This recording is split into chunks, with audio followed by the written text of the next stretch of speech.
little bit sassy, a little bit crazy, a little bit classy.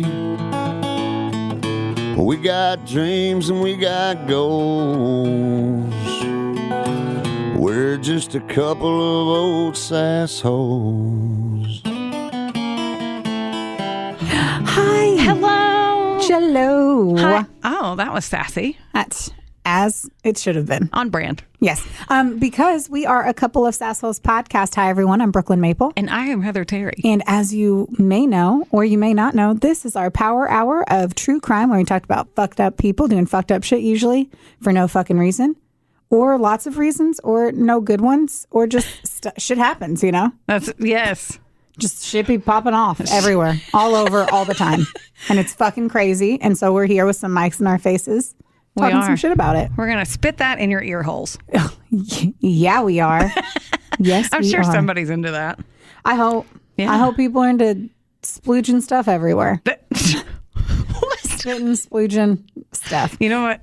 Oh, I was going to say, do you guys know? Do you know? The Muffin Man, the Muffin Man. I wish I did. I'm hungry. Oh my God, I'm so hungry. This is our 100th episode. Yay! Can you believe that? No. Me Absolutely not. 100% no. The fact that we can still do this and people still listen. I'm amazed that we made it to, I mean, I don't know what the percentage is. We probably should have googed that, like of how many podcasts make it to 100th episode. Oh, it's 1 out of every 1,000. Oh, to 100? I don't know. You got me. You have your bifocals on and you said that shit with confidence and it got me. Yeah. I believed it. Yeah, you fake own stuff. That's what I just did. Yeah. Because that's stat. That's pretty much what everyone's doing in 2024. That is true. So because of this 100th episode, we decided to do a 2-part series. And we were like, you know what? What would just get everyone's nipples hard as fuck? Right. What's going to get their rocks off? Hard nips need to enter everyone's chat. Yes, and they're going to do it today. And we were like, let's not use aggressive terms. But we usually don't do prolific serial killers. No. Because there's unfortunately so many other stories out there that we want to tell. But this time we decided to fucking do it. We went in and we went hard. We did. With hard and what fast. People could argue is the most notorious. Nocturnal. Yes, and that too. Well, until later on, serial killer, Theodore Bundy. Oh, we did it. Oh, shit. We up and done it. We did. We did. Up and we did it. We up and we did it. We are up and we have done it. Yeah. For our 100th episode. Mm-hmm. That's so exciting. And technically 100th B. Yeah. This is 100th A. The next one's going to be 100th B. That's because right. A 2-part. Ooh. Oh. Fuck. You think on our 100th episode I'd stop hitting the microphone? Yeah. Sorry, Jordan. With a 100th episode, a 2-part series does mean that I am not going today. Heather is going to start this party, and then I'll wrap it up like all of you should do with any strange peen. Wrap it up. Wrap it up. The PSA. Yes. Wrap it up.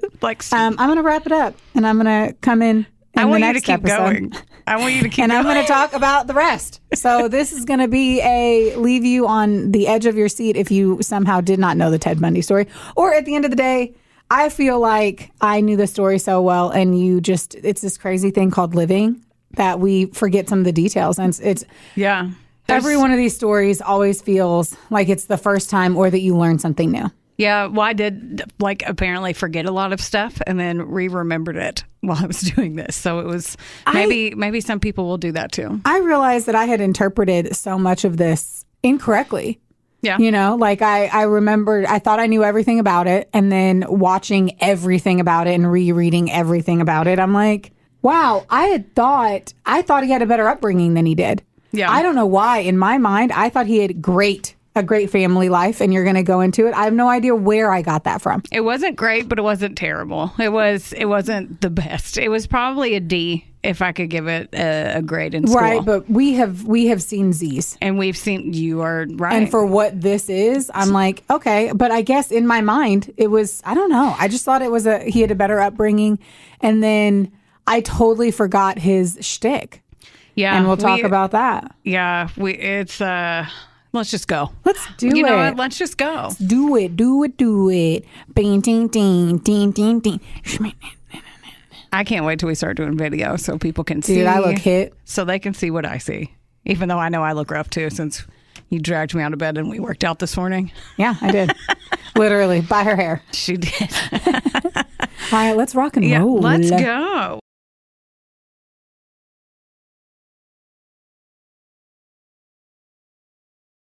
Okay, so I used Wikipedia. I know everyone is going to be shocked about that one.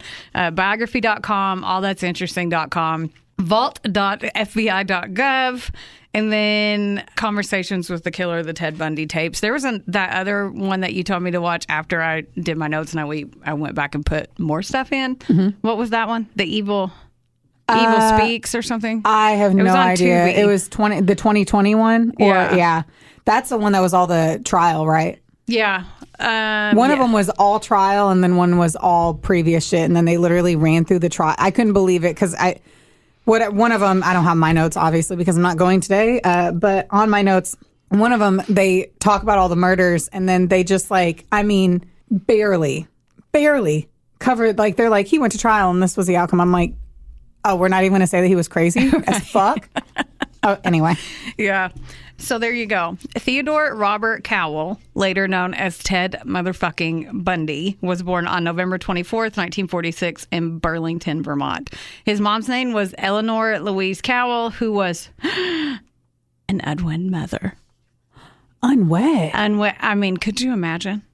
Oh, what shame. Could you imagine? What shame had befallen the name. Now, I didn't realize this after everything that I read. They kept saying, teen mom, teen mom. I thought she was, She was what, 19? 12. She was 22. Oh. Eleanor was 22. So we're not like an 11-year-old girl. Yeah. It's that they were so ashamed that they sent her to have Ted at the Elizabeth Lund Home for Unwed Mothers during her pregnancy. Mm-hmm. Now, apparently the Lund Foundation still exists, but they changed their name in their mission statement, but still. Okay. So Ted's biological father's identity it's never been confirmed, but on his birth certificate, she listed an Air Force vet and salesman named Lloyd Marshall, but that was on the original. So one of the reasons why they said a level of who knows or whatever is that they say that it was her dad who was the father. Yeah. Yeah. Yeah. I'm going to get there. Oh, damn. Yeah. But isn't that crazy? Yeah. Yeah. You don't have to pick a name.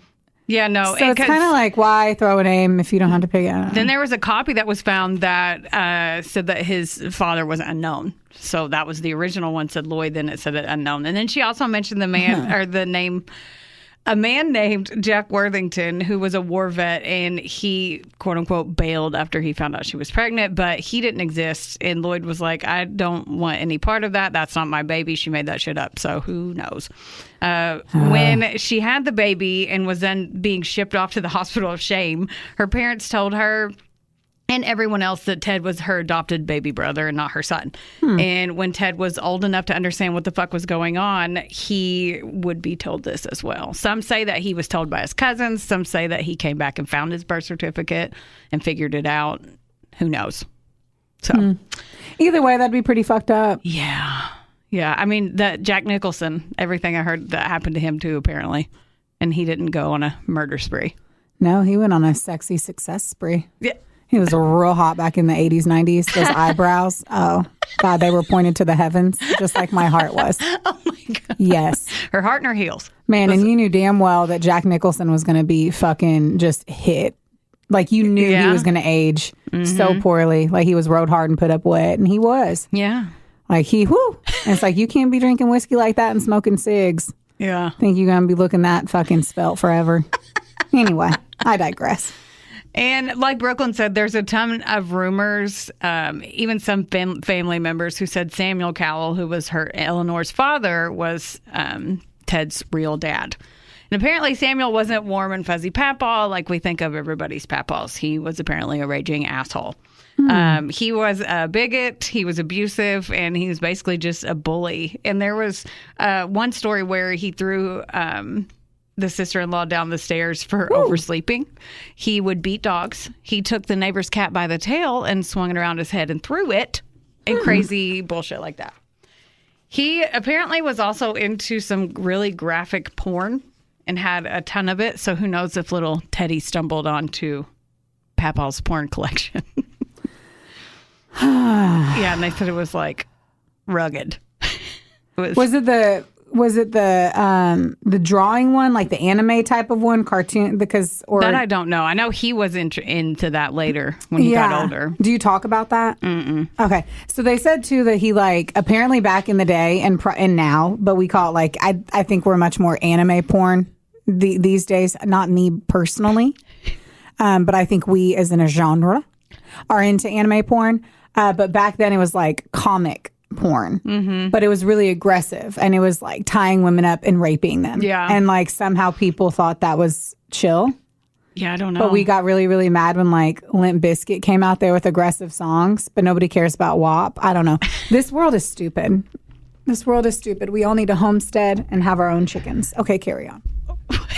I don't know. I don't really care for the world lately. Yeah. And Ted ended up being great friends with awesome, famous crime writer Anne Rule. Have you read that book? No. The Stranger. Did I get it for you? I feel like I did. No, you got, no. Oh, I did not. Got me Okay, that. I don't know. You got me the dark one. Oh, yeah. Oh, yeah. About the Night Stalker. Alone in the Dark, yeah. Yeah.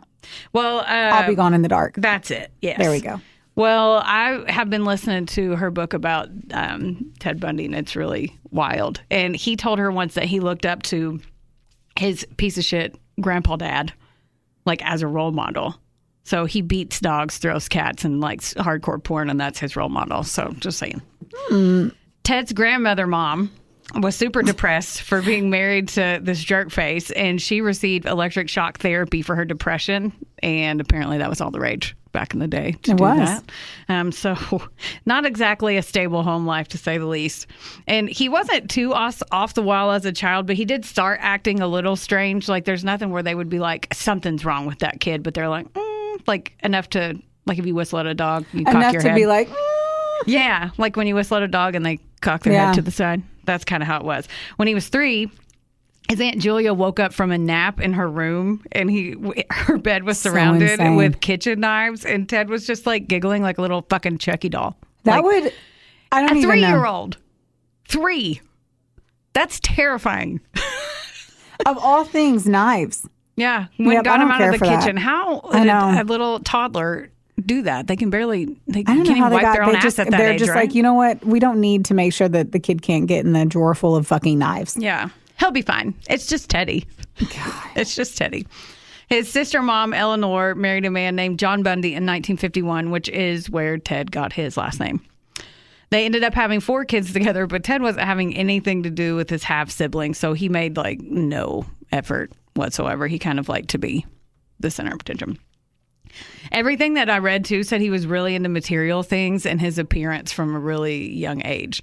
And he was ashamed that his stepdad was a cook, which I didn't know, for either, I think it was the military or a hospital. I read both. But he couldn't go brag about what his stepdad did, so he didn't care for that either. In early childhood, like elementary and middle school, he was your average kid. According to his classmates, he was social and popular, and he got good grades. Nothing really stood out. And when he got into high school, he wasn't as popular, but he wasn't like eating lunch with the janitor. So, right. Yeah.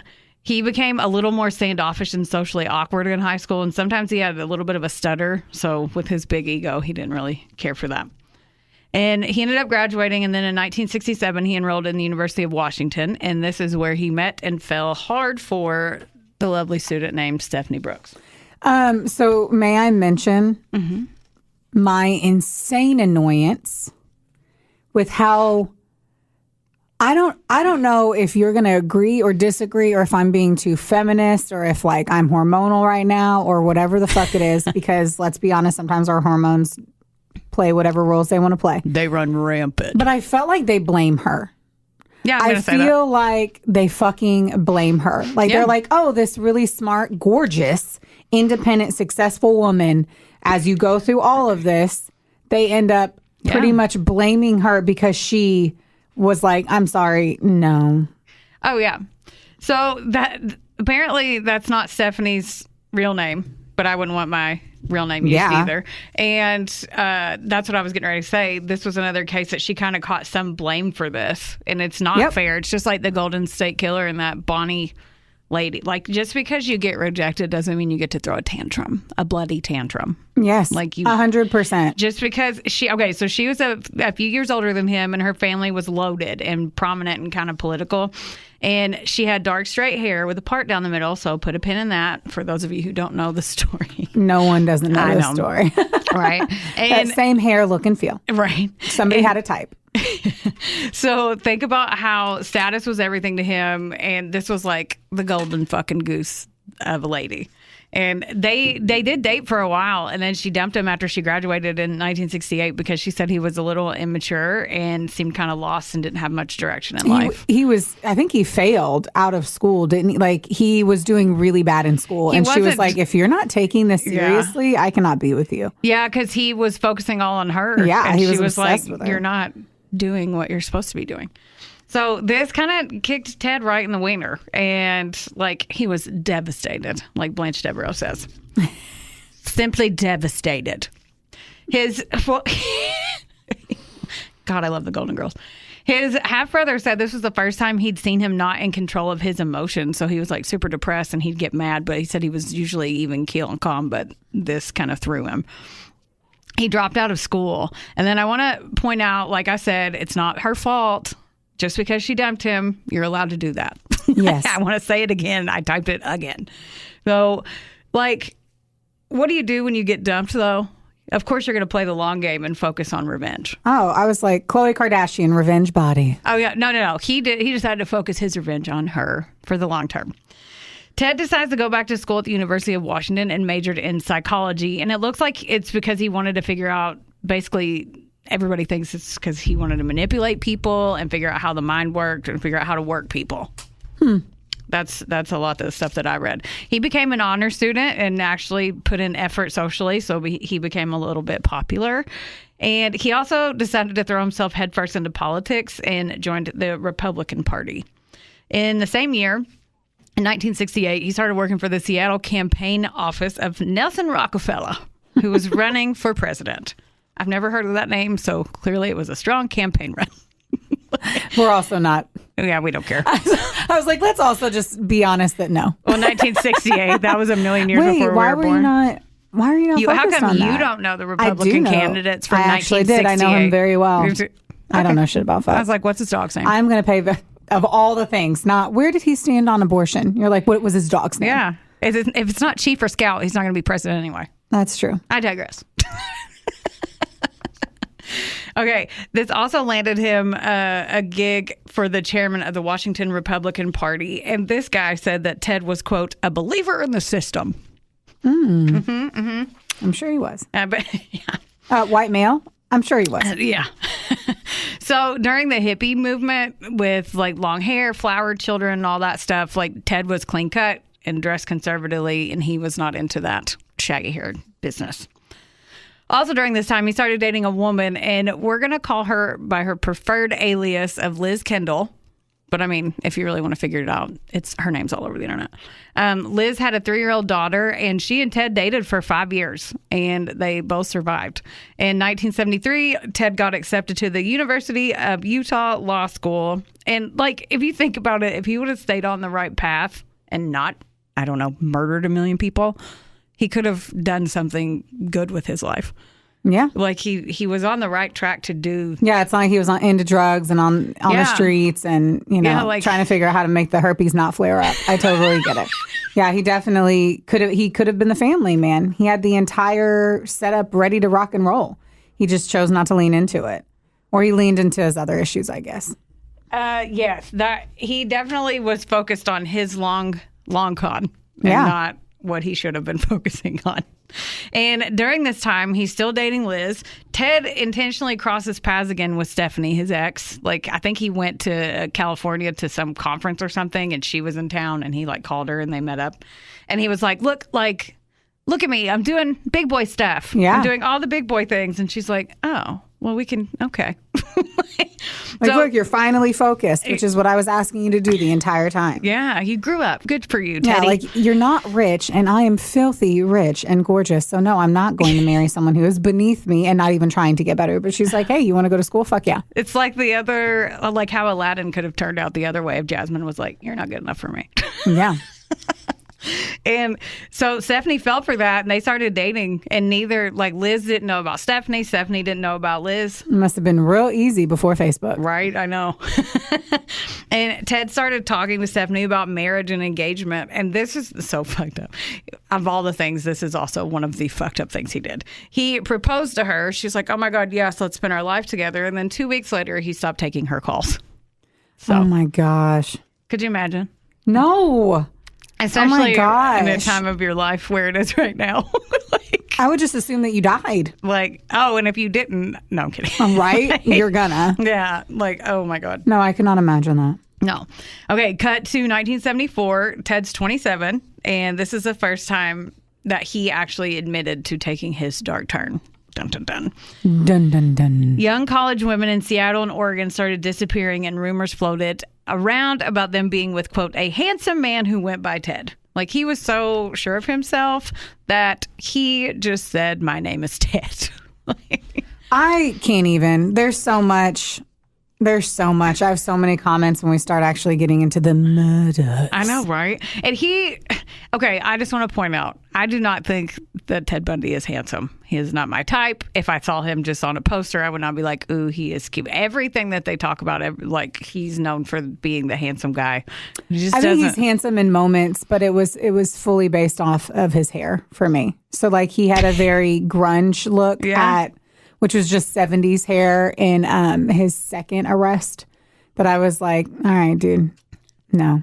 But anything before that, he was pretty cute. He was. Let's take away like the handsome or not handsome. He just looked very non-threatening in some moments. So in the way that he did things and how he did them, he was non-threatening. Yeah. But also in so many of his photos, you can literally see that he's dead inside. Oh, yeah. There's some courtroom photos, and I'm like, oh, God, you're so scary.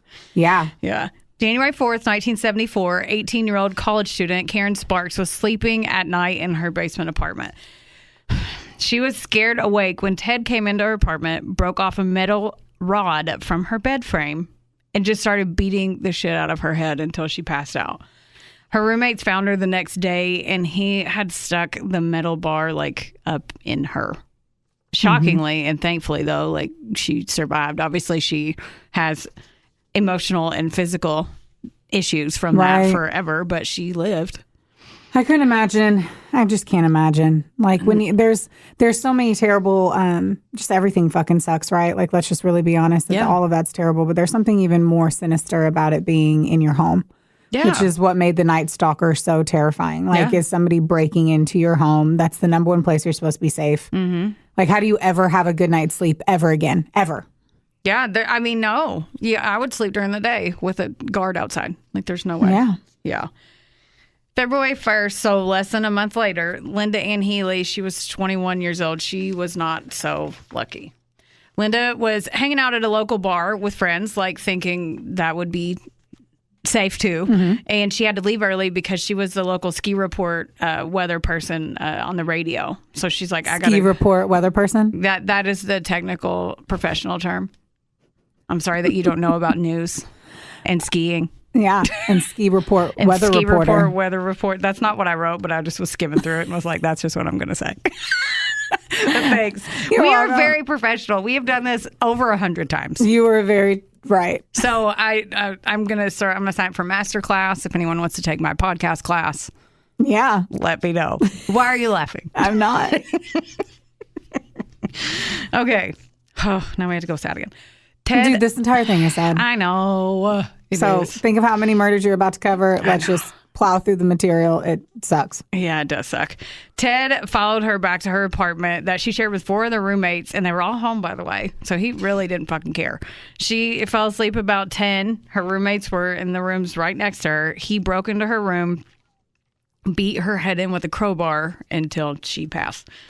May I just state, I don't even think it's that he didn't care. I think it was his lack of thinking that women had any ability to stop anything that he did ever. Oh, he hated knowing women. That there were other women in means nothing to him, because even in his mind, I bet he was like, well, I'll just kill them off. They walk in here. It doesn't even matter. Yeah. It's just his lack of respect that a female could ever fucking stop him. Yeah. So it didn't matter. Very We're true. so weak. Yeah. He then took her nightgown off, hung it up in her closet, redressed her in other clothes, wrapped her in sheets, remade the bed, and then took her out the window with him.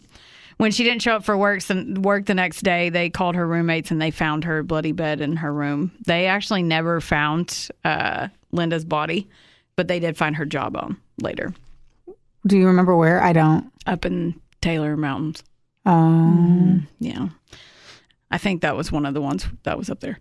March 12th, 1974. Ted. Motherfucker. I hate him. He's the worst. Sorry. I just get like, because I'm the end of this story. And like, I'm just going to say it now. Like when he dies, he asks to be spread in those mountains. And they believe that it's because he wanted to be even closer to his victims. Yeah. So. Yeah. Fuck him. I know. March 12th, 1974, Ted kidnapped Donna Gail Manson, who was only 19 years old at the time, in Olympia, Washington. Now, Donna was super smart. She went to Evergreen State College at the time. She was known to be a free-spirited person, so she would just leave for a couple days and come back whenever she wants. So after 6 days, her friends were like, okay, she's really not coming back. So her remains were found in one of Bundy's favorite playgrounds called Taylor Mountain. So there you have it. He later claimed responsibility for her death, but he wouldn't give details on any of it. His interviews, okay, did you watch them? Yes, all of it. Because they were so like. There's very little I have not seen on Bundy right now. If you guys haven't watched it, I need you guys to go Google this right now because did you notice that he whispers like a little bitch baby? Like a little bitch baby. Like I don't know why. I don't think he did it like a. I think he did it to be ominous. I thought he felt that when he did that, it made it so fucking creepy. Yeah. He's too smart. Like he's like in his mind, no, it's not. I literally think he did it to sound sinister. And he wanted to scare people. It's so... He knew people would hear this again. And he was like... He's a fucking psycho. He is literally a psychopath. Ugh. But that little whisper... Ugh. Anyway. It was so weird and creepy. Yeah. April 17th, he abducted and killed another 18-year-old college student named Susan Elaine Rancourt. And Susan was working her ass off to pay for school, and she had a 4.0 GPA. So she went to a meeting for a job opportunity at 8 p.m., and no one ever saw her again. So she was literally just trying to pay her way through school. Fuck her. They ended up finding her skull, and only her skull, on Taylor Mountain. And... apparently, which means he decapitated Ted him. has a thing for decapitation. Post-mortem, they think. But still. Either way. So weird. Either way. I remember hearing him like explain that, and he was just like, well, I just took her head. Yeah, he's a fucking... The fuck? Yeah. The fuck? Yeah. Fuck. Fuck. The fuck. In May of 1974, he claimed the life of 20-year-old Roberta Kathy Parks, and Ted said that he raped and killed her also at Taylor Mountain. June 1st, a 22-year-old Brenda Carol Ball fell victim to him, and her skull was also recovered at Taylor Mountain. So they never found their bodies. Mm-mm. But he would leave them in remote areas, so they just assumed animals or something. Brenda was last seen talking to a man with his arm in a sling in a tavern parking lot. So, I already said that. Ted admitted to all these women, and he also enlightened them about his necrophilia fetish. So he said he would go revisit the bodies, sleep with them until they were too decomposed, which I didn't even want to read out loud. So not only is he the worst, now he's really the worst. Yes. Outside. I just... redress them. He would change their clothes. Yes. He would put makeup on them, do their hair. Yes. I just... oh, God. And the way, like, what blows me away, too, is, like, whenever he talks about it, he has no shame. No. It's like the one time we talked about that, she was like, I'm not going to feel shame over this. Like, it's somehow who she is, you know, which was in another necrophiliac that we had read about. But I'm just like, he has no shame for it. And he's just like, it is what it is. Yeah. Like, he acts like it's his Scottish heritage. Yeah. And it's like, no, you don't. No. Her body is my body, and I know where it's at, and I'll go do whatever I want to it. That is how he looks at it, which is fucking crazy. Because it's I'll all roll women. up a newspaper and hit him on the snoot. Oh, yeah. Yes. That would show him. No one wants to get hit with a newspaper. That would hurt. No, it really doesn't. All right, I'm going to try it. Okay. You heard it here first. Whenever we get in a fist fight, this is our last episode because I hit her with a newspaper. It really, whatever, anyway. Okay, June 11th, just 10 days later. Like, he doesn't take that big of a break. He doesn't take a break. No. He just feels it and he does it, and he was getting away with it. It's So. all he ever thinks about, like, obviously. Okay, 10 days later, 18-year-old Georgianne Hawkins was knocked unconscious and strangled. Now, Georgianne was walking back to her sorority house, and she was 60 feet from the back door. And then a man with crutches is like, I dropped my stuff. And she was sweet, so she went and picked them up, and he's like, oh, thanks, I'm Ted. Can you, like, help me carry this to my car? And then she went to put him in his infamous beige VW Bug, and there was no front seat. And then he had a crowbar that he had in the wheel well or something, or a tire iron, and then he hit her with it and shoved her in the car, and her body was never found. And then I read something, too, that he had actually gone back the next day because she had dropped something. Yes. And right? Yes.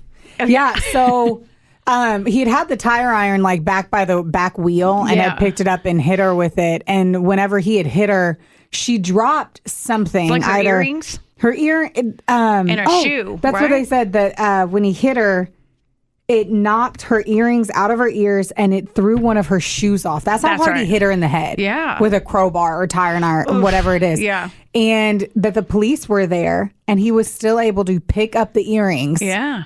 With police right there. Yeah. And get away with it. Like that. I saw that later and was like, unbelievable. Yeah. It just shows his pure arrogance. Yeah, that is true. And like I said, they never found her body, which is sad. July 14th, 1974, Ted made a trip to the popular spot called Lake Sammamish. Now, on this day, there were 40 to 50,000 fucking people there in broad daylight. Broad daylight. This is where he finally fucks it up a little bit. Yeah, because he's like, no one can touch me. Like he's. I wonder. He's a fucking idiot. Yeah, he's a fucking idiot. He's like, okay, well, I got away with it so easily. Now let's do it in broad daylight around 1,000 people and use my real name. Yeah. And so they kept saying, a handsome man approached a 22-year-old Mary Osmer, and he had that arm in his fucking sling. And he was like, hey, girl, I'm Ted, and I'm hurt, and I got this sailboat. And I feel like you'd be the right person to help me with my sailboat because my arm. And she's like, because if you are a sailor, you cannot sail with one arm. Right? And like, okay, even if Travis was like, your fiance was like, hey, Heather, my arm's hurt. I need you to help me with this boat. I would say no. I will find someone that is capable of helping you because I don't know shit about sailboats. I would try. I would totally help the person. I'd be yeah, because he was probably just like, oh, I just need you to take the rope off, is what she probably thought, and push the buoys away, is what I would guess. But definitely whatever. No victim blaming, but I'm not on. I just get drunk on boats a lot when they're already set up and ready for me to play on. I know, but they're like all out. Anyway, yeah. I get it. I get why she did it. Yeah. No, I mean, I if someone asked me to be like, could you carry this? Of course, I would do the same shit. And like Mary said, sure, but when she went up to his VW Bug, because that's what all boats are pulled with, right? He's like, where's your boat, dude? And he's like, oh, it's just up the road at my parents' house. And she's like, oh, well, you're cute, but you're not that cute. So no, thanks. And he even apologizes to her. Like, he even tells her, like, sorry to bother you. She's like, I'm late for lunch with my parents anyway. And he tells her he's sorry. And she even said later, like, I only went with him because I thought he was kind of attractive. Like, she said it. And I mean, that's why I was like, he was cute. And it's just like if a girl did that to a guy, same shit. Yeah. Like, if you walk up with your arm in a sling, like, hey, carrying my books. Well, they're never going to be worried. They're just going to be like, hot girl. They don't need her to feel like she can't attack him. Oh, that's very true. They don't know what we are not attacking men for their dicks, but we are being attacked constantly for our vaginas. That right? Preach. That's the difference. Preach. And apparently he tried this with several women that day, and a ton of people came forward and were like, oh yeah, we remember the sailboat arm sling guy. Like, why would we not remember that? And Ted went up to 23-year-old Janice Ann Ott, and she was like 5 foot tall and had long blonde hair, which I wanted to point that out. She had just moved to the area to work helping children or something sweet. So like great human. She rode her bike to the beach, and she was just going to sunbathe for a little bit, and he introduced himself as Ted in front of other people, and she's like, yeah, I'll help you with your fake sailboat. And when they got to the car, he punched her in the face and then took her. Like, parking lot, not even broad daylight parking lot. And it's been said that he took her into the woods and tied her up and then left her there. And then he came back later and killed her.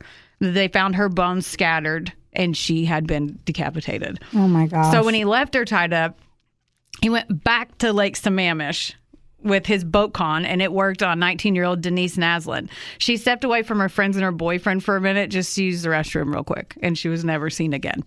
The only thing that was found of her was her femur and jawbone. So a lot of things that I read and saw was like that they thought that they got killed at the same place at the same time, and the two girls didn't know each other, obviously, but he made one watch him kill the other one. Oh my gosh. Yeah, like that's what they suspect.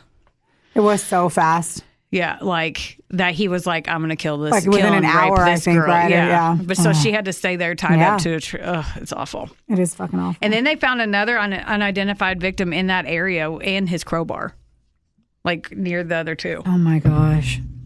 And then he tortured him, like I said. And then so Ted's MO and the name Ted are being tied together along with his fucking VW beige car. It was popular, but still, people were remembering this. And then witnesses went to the cops and told them all this. And the cops were like, all right, news people, report on this shit. And then blast it everywhere. They even set up a tip line for people to call in, and they released the sketch. Now, I've seen the sketch. I got to just again. Yeah. Just the original. You guys Google the original sketch. It looks like, what's Selleck? Tom Selleck? I mean, the Monica's mustache, but like, come on. Monica's boyfriend on Friends. It looks like no one. It's just a dude. Yeah. And think about the time frame. And then the next one was better that they did. Yeah. The next one was, but the first one was not. No. The tip line was getting about 200 tips per day, and they named them the Ted murders. And one tip that came from his psychology teacher, and he's like, I have this weirdo in my class, and his name's Ted Bundy. So, wow. Yeah. Another one was Anne Rule. And she's, like I said, she wrote Stranger Beside Me. And they volunteered together at the suicide hotline, and she bragged I don't know how this could be him. She even said it even after he first got arrested, she was so close to him that she couldn't understand. Yes. Do you talk about the suicide hotline? Not a lot. So let's talk about it. Okay. So Ted Bundy decided that he was going to volunteer at a suicide hotline. What he ended up being the most successful at, apparently talking young women off the edge. Yeah. And they said that it was, for him, another moment where he could feel like God. And it was a moment for him to that he loved it. And he did it all the time. And that's another reason why people thought he was great. But really, he was just... He hid in plain sight. He really did. Well. Churches and suicide fucking hotline. Yeah. He was a great stepfather, even though they weren't married. But he did everything that he needed to do. And they said that he felt like it was a game. He was able to have this dark side that no one sees. Oh, yeah. She was talking about how many lives he saved, even when she called the tip line. To tell, she's like, I don't know. There's a lot of coincidences. I don't know how. And he would walk her to her car after their shifts and said, I don't want anything bad to happen to you, Anne. You mean a lot to me, Anne. Yeah, everyone was worried about him. And she was like, I don't know. I'm not really. They said why in an interview, asked her why he thought he never came after her. And she said, well, I'm a little older. I haven't been thin in a long time, and my hair doesn't look like that, so I don't think I was his type. But she was trying to make light of it, because how terrifying if you're this close to this person, your best friend at work, and then all of a sudden you find this out about them.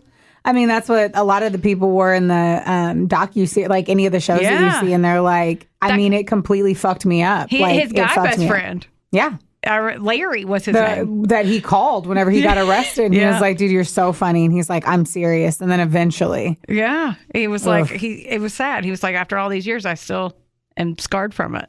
Yeah. Well, he also, they said too, whenever the name came out and the picture kind of looked like him. Yeah. he had said, well, I mean, that wasn't me, but if I did, I would do this. And then the friends afterwards were like, so our friend was a serial killer who was raping, murdering, and torturing women. And he literally sat across from us and told us exactly how he was doing it. Yeah. And we laughed. Yeah. Thinking it was a joke. That's how convincing he was. Unreal. Oof. Oh, man. Yeah, that was that. I'm sorry. If they said that someone was killing people and their name was Heather and they looked just like you in the photo, I'd be like, Wait, can we talk? And then I was like, oh, I did it. I would do it like this, but that's not me. Pass the cheese. That's a great Pinot Noir. That's a good year. That's a good year. Like, what the fuck? It's got an oaky afterbirth. I'm going to just follow you. I would follow you. You would follow me? Yeah, so then I could be famous for finding the murderer. It's all about me at the end of the day. There you go. Okay, another tip that came in the tip line was Liz. His, like, as in girlfriend Liz. Yeah. She said he was being real sneaky, staying up all night, and he got really into bondage and anal, and then he would get real pissed when she was like, I'm not into that. Yeah. And he'd get real mad at her. I love so much that she's like, hey, you guys should look at my boyfriend, but I'm still going to keep dating him. Yeah. I will never get that. That. She threw out all of this. Liz, I don't get you. I will, out of all the people, number one, you're a fucking saint. Yeah. Because you helped put him away and you helped him get caught. Yeah. So number one, love you for that. Yes. Number two, though, what the fuck? Yeah. Or she was probably she looked exactly like the type. Maybe she was just scared. Well, did you see the thing? And I didn't mention it because I saw it like last night and was like, well, my notes are already done. Right. So where they went, like, he took her whitewater rafting or something. And he fucking tried to drown her? He, like, she said his eyes went black and then he tried to drown her and then he played it off as a joke, but she was really scared. He, like, held her under the water and shit. Out of nowhere. Like, if you were just with Travis and then he just went to drown you and then you were out there, I don't think you would stay with him after that. And he was like, I'm just kidding. And you're like, I almost died.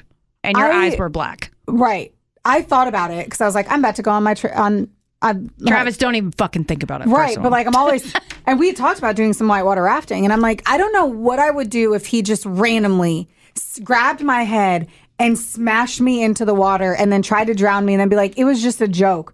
But he felt like he wasn't actually there. Yeah. Then I would be like, I would honestly stay with Travis, but I'd be like, let's talk about, do you have a brain tumor?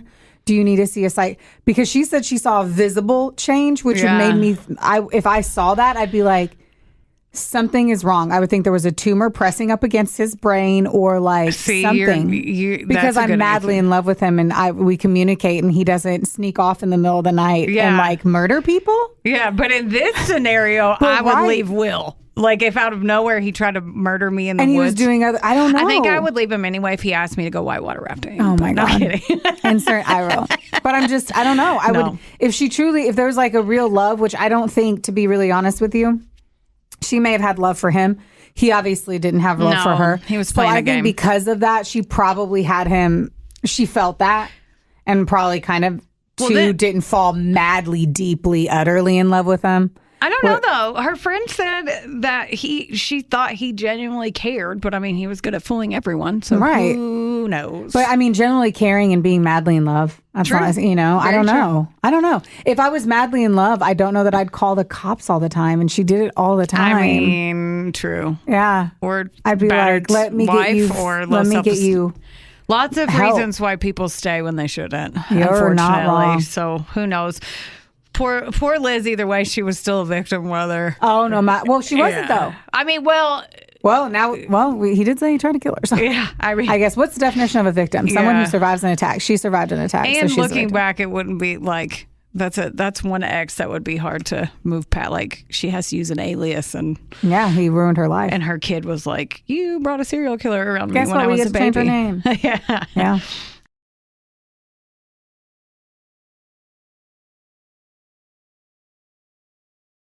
Okay, in August, all of this is going on, and then like the Ted tip line, and Ted left for Utah to go to law school.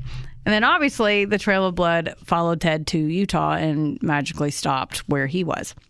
Mm-hmm. October 17th, 1974, he abducted, raped, and killed 17-year-old Melissa Smith.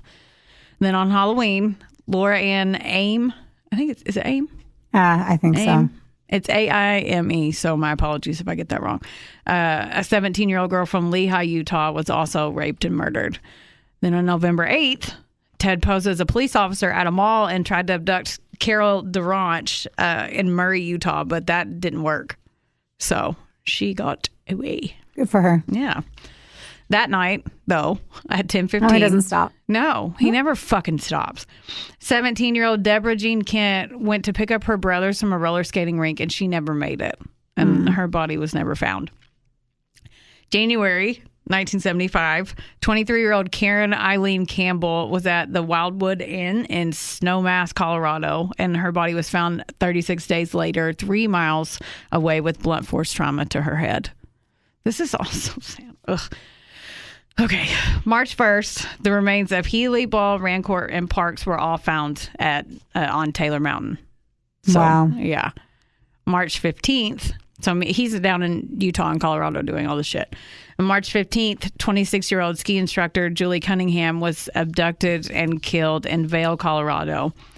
And they never found her body either. I'm not shocked. I mean, hiding bodies isn't the hard part anymore. When you're in Oregon, Washington, when you're in those locations. I mean, yeah. Even here, we're like a lot of flat fucking fields and you can still hide a body. Yeah. Okay. April 1975, Grand Junction, Colorado, 24-year-old Denise Lynn Oliverson. I don't know. Her body was dumped in the Colorado River by Ted, but it was never recovered. They never found that either. The next month, he kidnapped and murdered Lynette Dawn Culver. He drowned her in the bathtub and then put her body, that was never found, by the way, in the Snake River. And she was only 12. So that was the official start of, at some point, so when that one girl got away, it started making him change his MO again. So he had gone 17. She was 23, I think, and got away. But the next one was still in her 20s. And then he went to 12. And that's where he starts going younger because it was starting to get harder for him to get older women because women were watching the news. They were paying attention. Bitches were like, I can't have a center part anymore.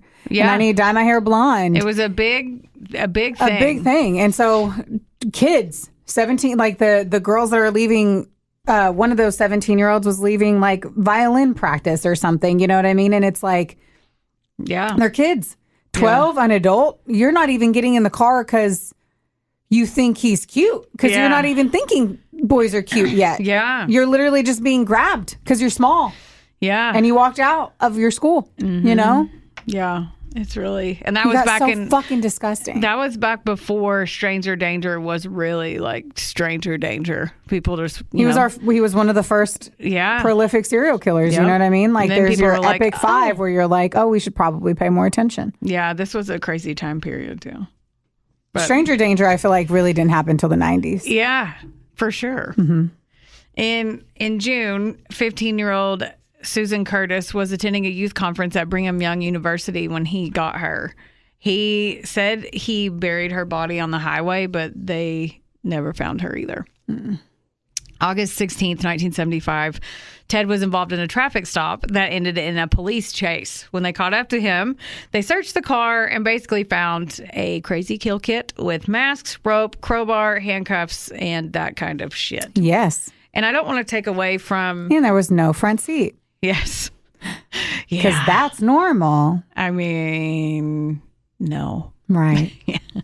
And that's what I was telling Brooklyn before we started recording. I don't want this to sound like a timeline, but it's essentially it has to be. When you're a serial killer, it has to be a timeline. Yeah. So I don't want to, that's why I wanted to make sure I said everyone's name that I could and like try to do as much justice for them as I could. He dies and he gets electrocuted. Yes. I just hate that the bodies weren't found, but the only solace I could think for the family was that it was probably in a beautiful, natural environment. Yeah. I mean, yeah. If you had to rest in peace somewhere, if you have to grasp for fucking straws. Right, yeah. If you need a way to fall asleep. Yeah. You know? You're probably right. Okay, so they arrest him, and he got released on bail the next day. But now they're like, maybe we should watch you. How about you?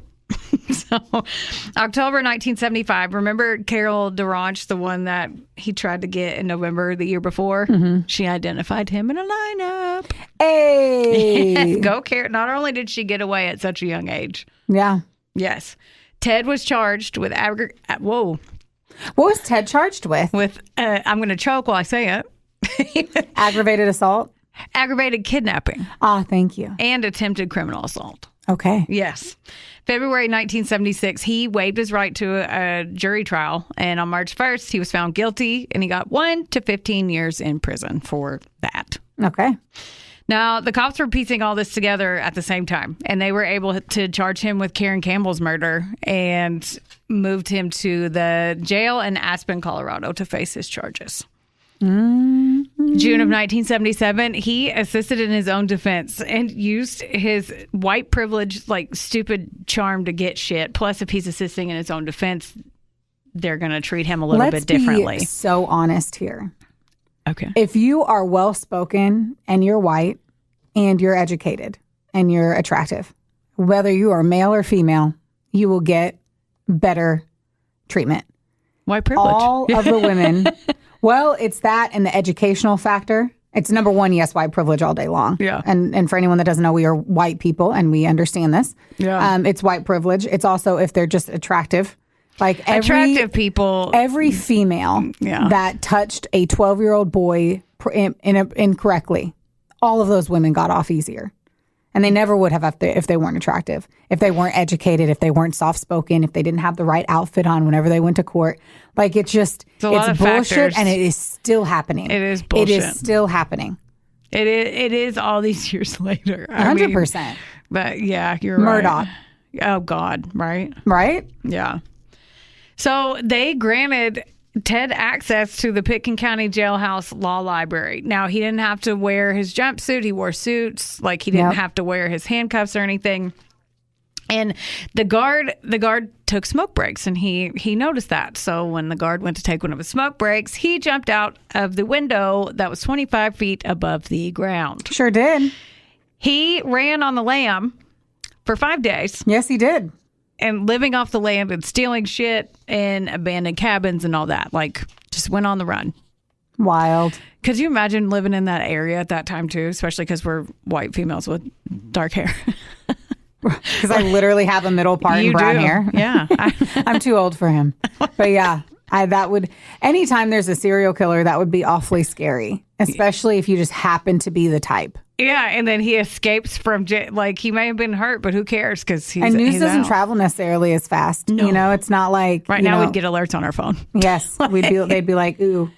Yeah. Because people have escaped prisons out here. Yeah. And you will literally see signs that still say, do not pick up hitchhikers within 300 miles of a prison. That is true. Oh, that's creepy. Ain't it? Yeah. It's crazy shit. Ain't that some shit? Ain't that some motherfucking shit? It's also totally different, too, because he made it out of the courthouse. Yeah. So, like, he was in the middle of downtown. Yeah, that's true. Yeah, he wasn't, like, off on a country road. I mean, you're not wrong. Take me home. But he, like, everyone talks about, hey, he's so handsome. But, like, he didn't have a remarkably memorable face. He just had a face. Yeah, like, if you passed him, you wouldn't be like, ooh, I'm repulsed. But you also wouldn't be like, I'm going to think about this guy in a year about how hot he was. He was just a normal look. Which is how he was able to... That's why whenever they drew the photo of him, he just looked like every other guy. And then he would just grow his beard out or mustache or change his hair just a little bit to the point where like he could actually do that and then he still blended in. So, well, they sent him back and they got more charges and then he waited at... How did they end up getting him again? I don't remember. I think he was pulled over again, but I could be wrong. I don't remember. I don't either. I didn't write it down. Well, he was caught. He got caught. He got got. They sent him back, and then he went to a facility in Glenwood Springs, Colorado. December 30th, 1977, Ted launched his long con into action, and he escaped from jail. Right. Yes. He sure did. He gained access to the duct system because he noticed that there was a light that was broken above his cell. He lost 30 pounds so he could fit up in this fucking shit. And he's a dude, so it probably took 12 hours. Right. He was like, I gave out soft drinks. Yeah, I quit. I quit drinking Dr. Pepper. I quit drinking Fanta, and now my pants fall down. Mm-hmm. Stupid fuck. We're very angry today. It's because we've been hearing about women being murdered. That's true. And we, like, lots of them. Lots of them. Yeah. For being good humans. Yeah. For literally helping someone. I think that's why we're so angry. It is. Is because it was just women helping someone. Yeah, I know. And then he knew that the jailer guy would be out, so he crawled through the duct system and then went and came out in the jailer's apartment, who was not there. Yep. And he put on his clothes and walked out the front door. Sure did. Walked out the front door. He did. Oh, God. Did he walk out the front door of the jail? He probably strutted. Like, I feel like he would be so cocky. Did you ever see White Collar? Was that a show? Yeah, back in the 2000s. I feel like I've seen a couple of episodes. But yeah, he was so hot. He did it. There was a hot he guy walked out the prison through the front door. He walked out the prison. The prison. Well, okay. So he got out in January of 1978. Ted, who's now on the run again, he flew to Chicago. Then he took a train. He flew on an airplane. Right. Yeah. I just want a thing that before 9/11, God, now I guess you could do without identification. Yeah. Because he came from a jail. And then whenever Will and I went to go on our honeymoon, and the travel agent put in, the people we booked it through, put in his middle name wrong. They put an A in the word George. They almost wouldn't let him on the plane for having an extra letter in your name. But Ted Bundy can just go. That's whenever you could rip cigs on planes too, though. So, and probably when you had leg room. Yes. And apparently bring bombs. Yeah, and that. And it's okay. So he flew to Chicago. He took a train to Ann Arbor, Michigan. Then he stole a car and he drove the car to Atlanta. And then he took a bus. So he's all over the place. Good for him making that travel. And he took a bus to Tallahassee, Florida. And this is where he signed a rental agreement for an apartment, because that was also done. He had to have stolen an ID somewhere. There's no way. And the building called The Oaks. He did indeed. He did. And that's where I'm going to walk you to the cliff, put my hand gently on your back, and leave you standing there. Yes. Until next time. When I put my hand on your shoulder and tell you the rest. We're going to take our break here, everyone. Thank you for listening to our 100th episode. Oh, my God. Of the Ted Bundy. And we will give you the rest of this terribly juicy cocktail next. Oh, look at that. Like, listen, review, subscribe. I'm loving this. Let's keep going. Let's say bye. Solid Let's tell them bye. Bye. Love you. Bye. Theodore, can I pet that dog?